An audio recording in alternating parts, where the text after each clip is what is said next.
नमस्कार. जय महाराष्ट्र. राजकारणातून सर्वात मोठी बातमी. नितीन गडकरींना आली पंतप्रधान पदाची ऑफर. जाणून घेऊया सविस्तर अपडेट. तत्पूर्वी जर तुम्ही आमच्या चॅनलवर नवीन असाल तर रोज ताज्या घडामोडी बघण्यासाठी आमच्या चॅनलला नक्की सबस्क्राईब करा.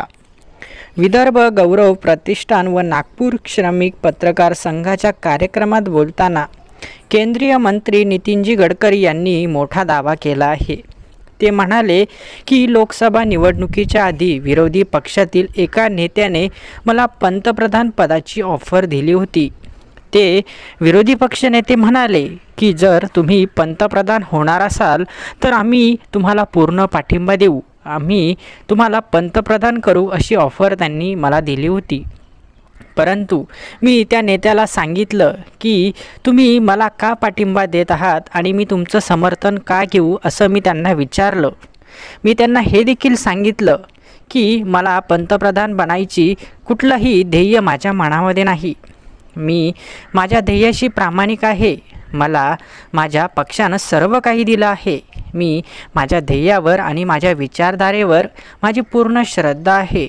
माझ्या विचारधारेवर मी नेहमी चालत राहीन असं म्हणत गडकरींनी राजकारणातील ध्येय ठरवून काम करणाऱ्या आणि पत्रकारितेत ध्येयानुसार काम करणाऱ्या प्रत्येक समाजाला आपण मदत केली पाहिजे हे दाखवून दिलं आहे. यावरून हे स्पष्ट होतं की नितीन गडकरींना पंतप्रधान पदाचा कुठलाही मोह नाही. त्यांना एवढी मोठी ऑफर येऊनसुद्धा त्यांनी ती नाकारली. म्हणजे नितीन गडकरी हे खूप मोठं नेतृत्व आहे. असं नेतृत्व आपल्या महाराष्ट्राला लाभलं आहे. म्हणजे आपल्या महाराष्ट्राचं भाग्य आहे. आपल्याला काय वाटतं, येत्या काळामध्ये नितीन गडकरींनी पंतप्रधान व्हावं का? भाजपने त्यांना एकदा तरी पंतप्रधान होण्याची संधी द्यावी का? आपल्याला काय वाटतं, नितीन गडकरी येत्या काळात भारताचे पंतप्रधान होऊ शकतात का? आपलं मत कमेंट्स बॉक्समध्ये नक्की कळवा आणि अशाच ताज्या घडामोडी बघण्यासाठी आमच्या चॅनलला नक्की सबस्क्राईब करा. धन्यवाद.